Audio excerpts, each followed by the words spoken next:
Welcome to a special post-game episode of This Week in Habsland following the Montreal Canadiens come from behind victory versus the Detroit Red Wings. Brian, I don't think we could have picked a better day to start doing post-game episodes than Tuesday, April 8th, 2025.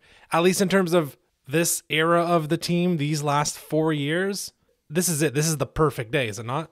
I don't know, man. Maybe like mid-2023, something like that, when the team was, 25 points out of a playoff spot. That might have been fun to do. No, of course. Yeah. Of course, this is the day, man. And not only because of the game, because of the absolutely staggeringly surprising Demidov signing. Yeah. I did not see that coming. I don't know if you did. Like, I was expecting them to just be like, nope, he's staying until May 31st. That's what the contract says. That's what we're doing. But he comes over early, which is fantastic news. We don't know exactly when he's going to start, but I presume it'll be, not next game, maybe the one after, something like that. Give him a bit of time to acclimate. But that is phenomenally exciting. And then the Montreal Canadiens win a must-win game against one of the teams chasing them in the Detroit Red Wings. And they do it in the fashion they've been doing it so much lately, coming from behind in a game where in the first period they got destroyed, Jordan. Yeah. So, let's maybe save the Demidov stuff for the end. Although I will mention, according to Marco D'Amico, Demidov is going to be flying into Montreal on Wednesday, April 9th. TBD on debut. But we'll get into that. And, let's do some Detroit stuff because that's the freshest right now that we're recording. So a bit of a game summary, high-level synopsis of the game. Like you mentioned, first period, very much just a continuation of the beginning of the Nashville game and a continuing pattern of the Habs not playing well, maybe Boston game aside, early on and once again falling behind and having to trail. But very much like Sunday night against Nashville, the goaltender to the rescue. Now, I don't know how many of Detroit's chances were actually top-tier quality. It just seemed like they were going for a lot of volume, but it doesn't matter. It's 20-plus shots. I forget what they finished at in the first period. They had 23 shots on goal. Yeah. That's just wear and tear on Monty. And Samuel Montembeault, we mentioned it on the episode we dropped on Monday. Like, he wobbled for a week, and he seems to have regained his confidence, and he carried them, and he was the deserving first star of the game. So that's kind of the first period. Yeah, basically, in a nutshell, yeah. Second period, the Habs wake up. It's very 50-50, the second period. It's very much like, okay, they're here. They get back-to-back power plays, which while they don't score on them, you can kind of feel the tide turning, and Detroit shots are becoming less and less frequent. And that's kind of back to regularly scheduled programming. And then you get to the third period, and the third period at the Bell Center, the Canadiens are just unstoppable these days. So 3 goals. Obviously, there's an empty netter in there. Actually, there's 2 empty netters in there. 2 empty netters, but the important one is Caulfield ties it late in the second, sets up a third period, and the rest is history. They just took them over in the third period. The Canadiens just continued to get better as Detroit continued to get worse. So my question to you, Brian, is what happened? Is it Detroit had the game plan of just balls to the wall for 20 minutes and attack the Canadiens? Or was it, I don't know, the Canadiens were they not ready? They looked like a tired team to me in that first period, and they slowly revved up. What was happening? What were you seeing? I think that Detroit all game just did such a phenomenal job of choking out the Habs zone entries. Like, they were incapable of entering the zone. So how are you going to mount any type of ongoing attack if you can't even enter their zone? And not just in the inside of the blue line, which is kind of standard in the NHL these days, but all through the neutral zone, just very aggressive pressure. So how did the Habs solve it? They dumped and chased. Okay, good strategy. If the blue line's clogged, you get pucks deep and you fetch them.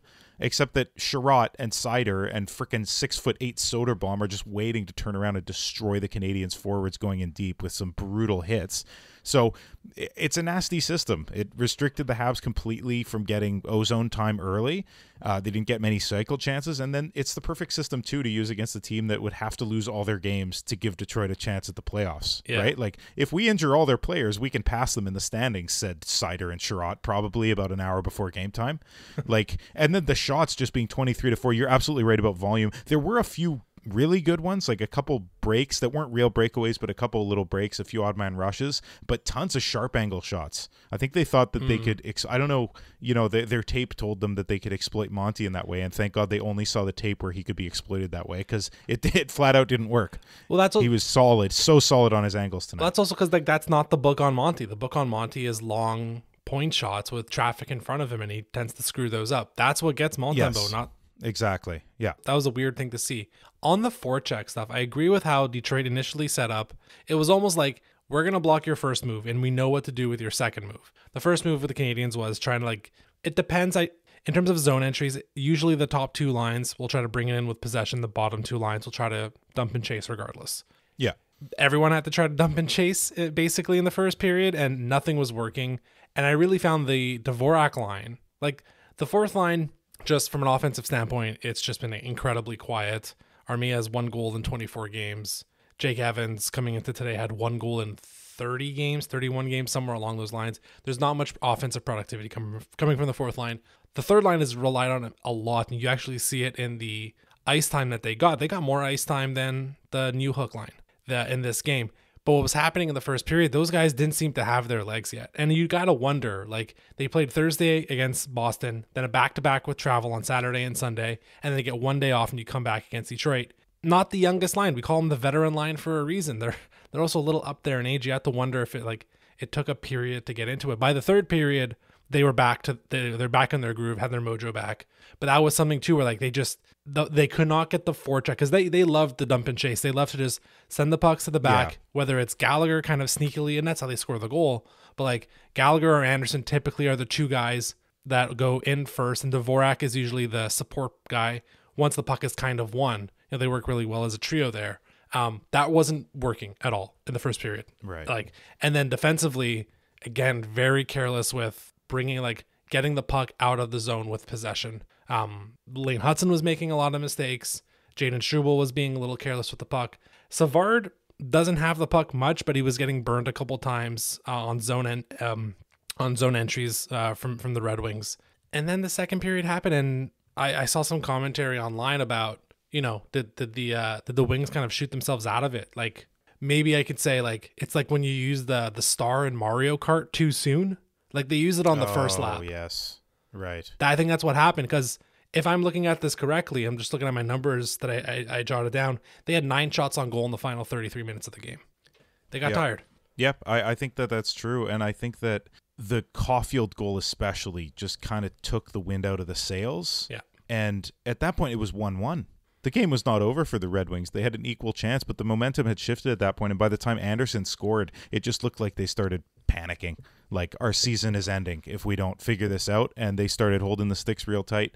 And that tends to happen. I also thought that the line, for me at least, in the second period that really woke up was the second line. Mm-hmm. And I've been dying to see them do something impressive. And they kind of did. Kapanen had a really good chance, actually 2 really good chances I can remember, but one of them was on a really early shift, corralling that airborne pass at the Wings blue line and then putting it through the defender's legs in one quick motion. It was really nice. And it got himself in alone on Talbot, made a good save. That didn't happen. Yeah. The goal, that is. And then a little later, Laine and Newhook connect for a great shot on a rush chance. So they're figuring out how to produce on the rush, which is great, especially they're not Detroit's not allowing for cycling, so you got to get your chances somehow. So I love that they were figuring out how to get these chances on the rush.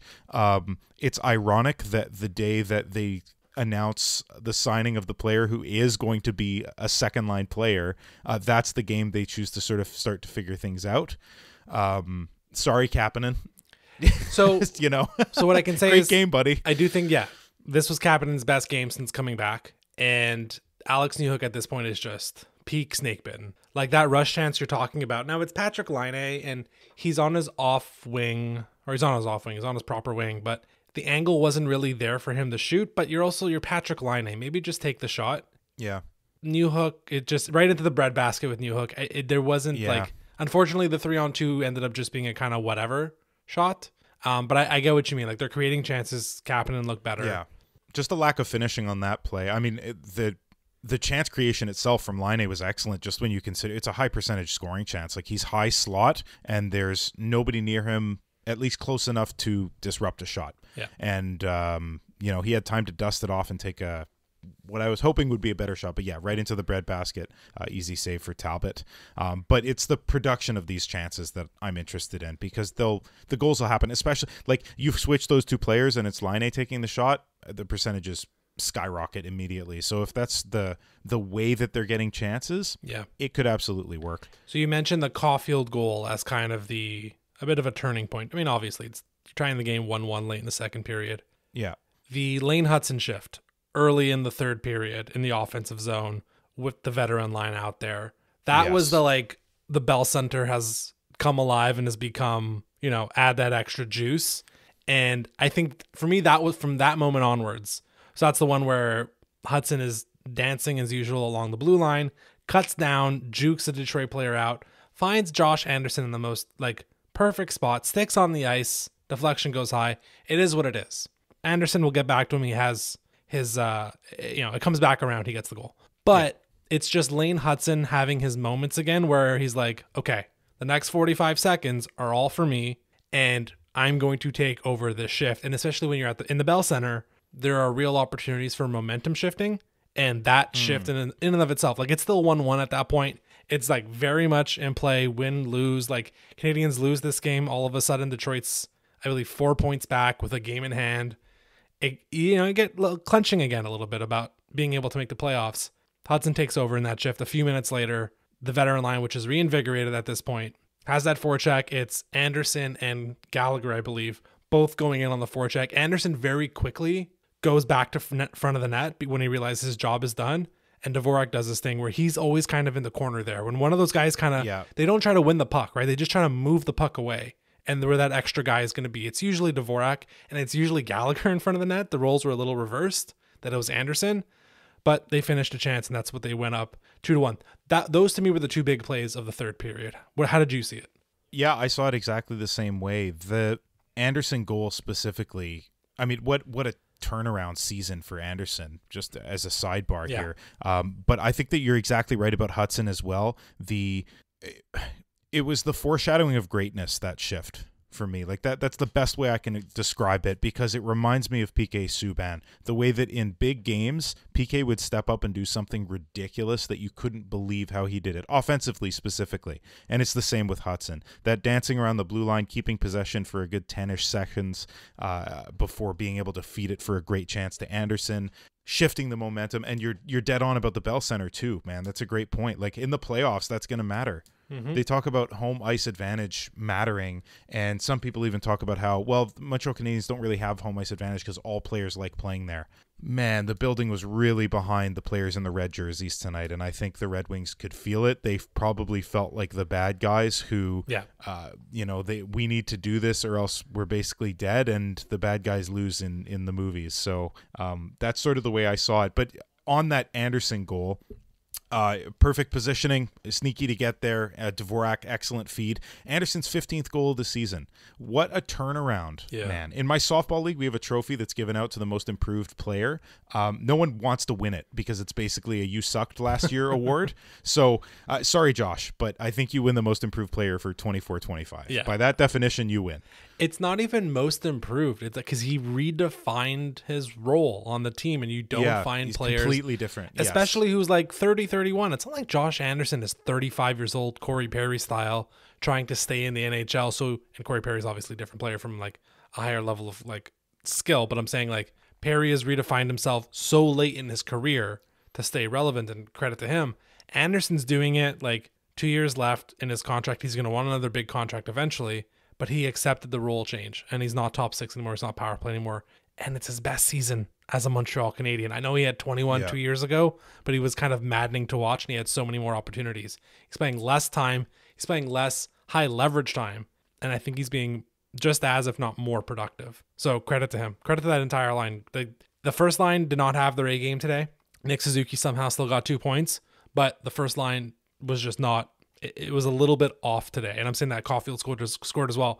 They do stuff, but it didn't feel like one of those games where the first line just dominated. The third line kind of had a slow start, but really by the third period crescendoed, especially with that goal. Yeah.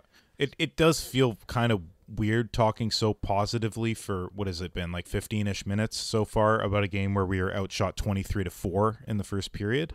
Yeah. But you got to respect the wherewithal to come back the way that they did, and how every line, every pairing kind of woke up as things went on. Like Matheson started off very rough. I mean, what was that goal? It was a really bad keep-in attempt from Matheson at the Wings blue line, causes the 3-on-1 rush, and then like a really slick execution of that play between Kane and Larkin to just, Kane waits, and then last second feeds it to Larkin, easy tap in.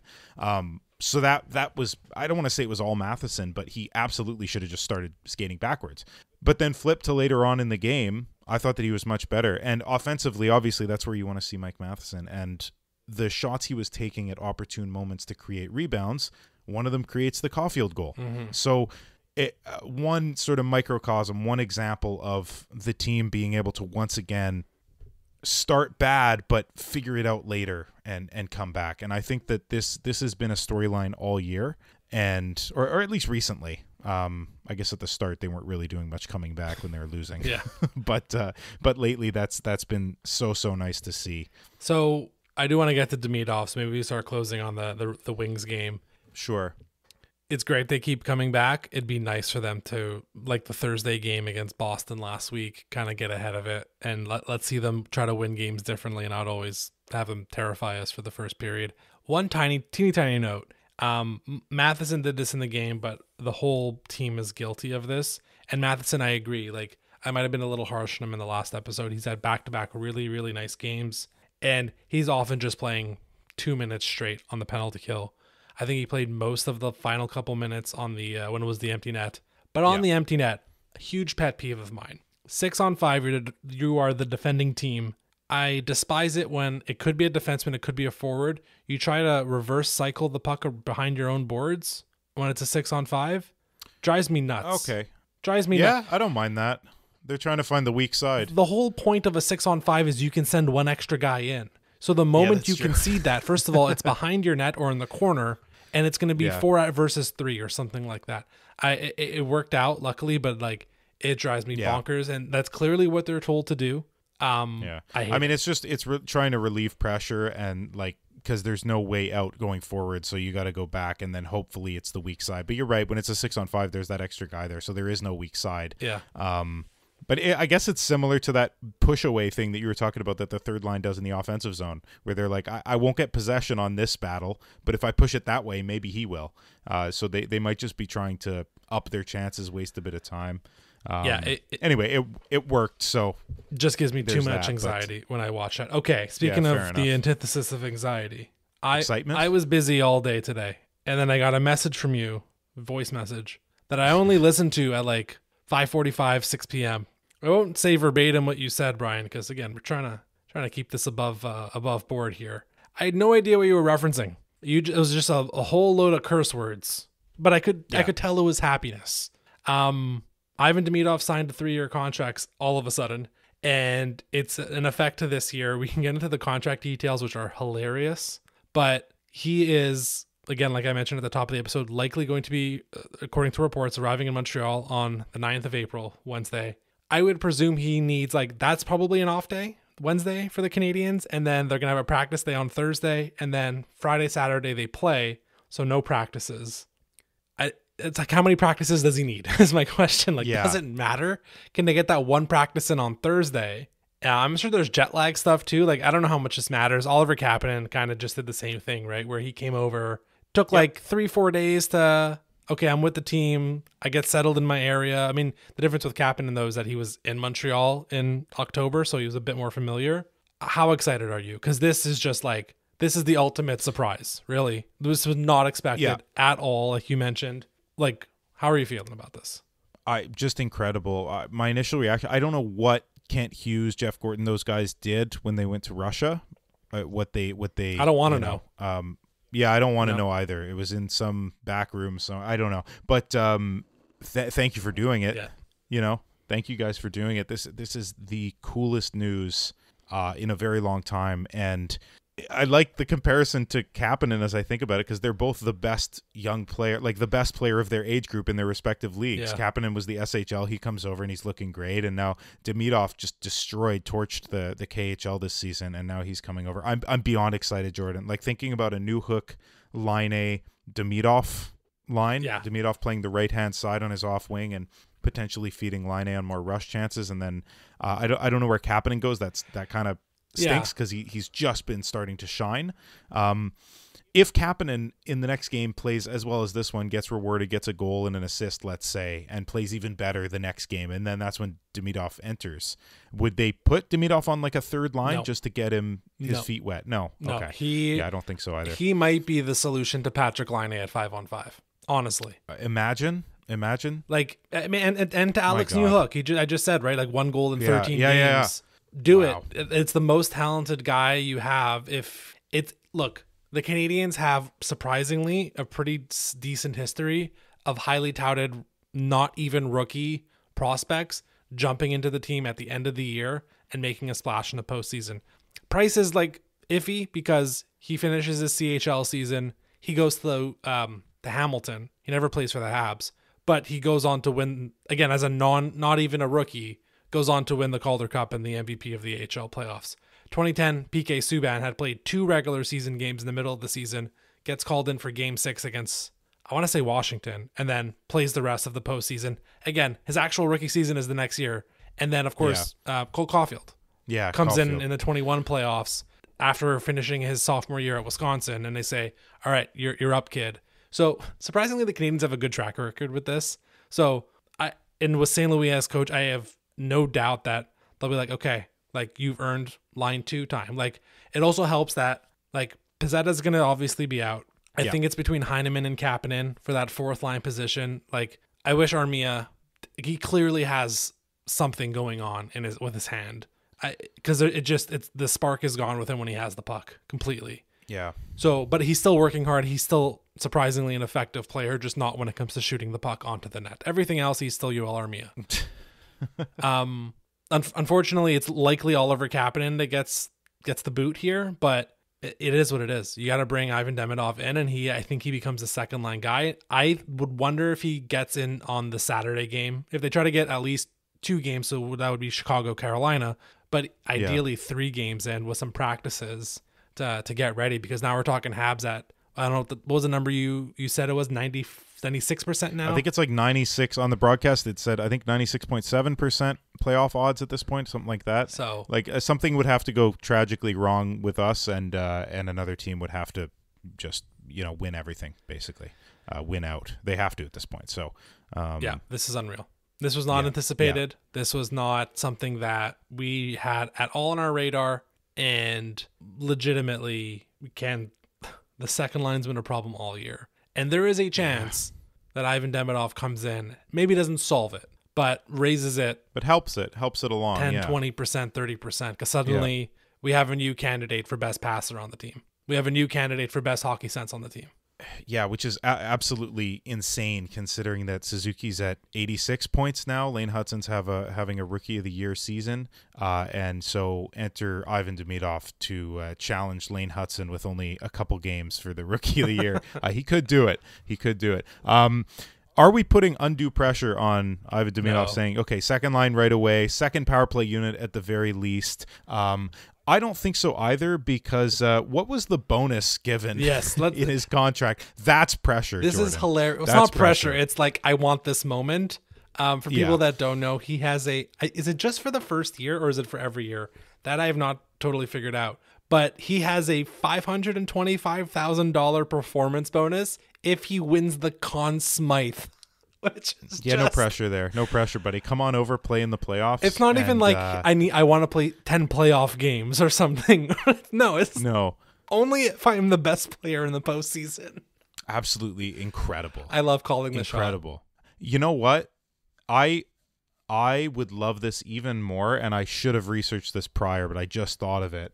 If this came from him, if he said, "Would you give me a bonus if I got the Conn Smythe?" Has to. I love this kid, Jordan. I love this kid. Reach for the stars, dude. So here's the thing about the undue pressure, and then we should wrap. This, you said it in the last episode. This is borrowed money. This is house money. There's the rest of this season. They are the odds-on favorite by a mile now to make the postseason. It's gravy from this point onwards. So he comes in and he's just fine. He's okay. It's fine. I don't think we're going to wrap up the season and be like, boy, it was disappointing. Ivan Demidov. Right. Like, No. that's not going to be the case. So Plus he won't be. We're excited, and like he's going to be.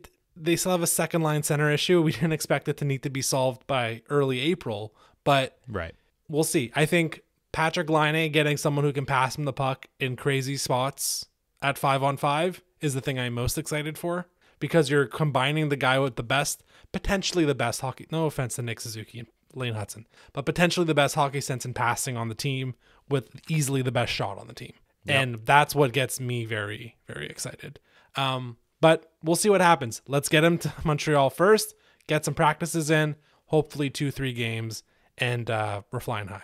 Before we started recording, you mentioned to me the magic number at this point, which I believe is 3. Canadians need 3 more points to clinch. It doesn't necessarily take that because if somehow the Islanders bungle this game that they're playing currently, or the other teams around them lose, then the Montreal Canadiens are very comfortably in a spot right now. I mean, they have an 8-point lead over the Rangers, Red Wings, Blue Jackets, and 9 points over the Islanders. That one could become 7, but this is pretty phenomenal. The hottest team in the league right now, winning 6 straight, being this comfortable in the second wildcard spot. Demidov coming over. There's just such a positive feeling right now. It feels like a run could happen. It feels like everybody has their rally caps on. Everybody at home, flip your cap upside down. It's rally cap time. Like this, they could absolutely do some damage in the postseason. So this, I am beyond excited for this, Jordan.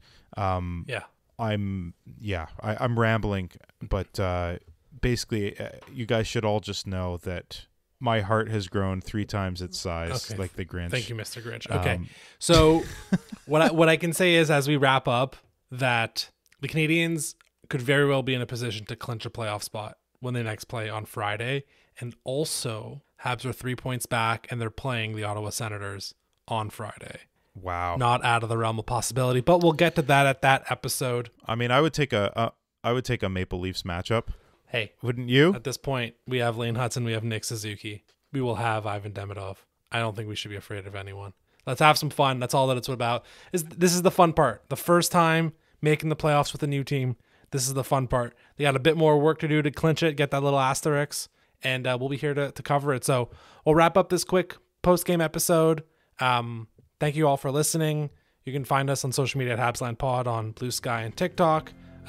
Leave 5-star ratings on your podcast provider, and we'll be back after the Sens game on Friday night. Until then, go Habs.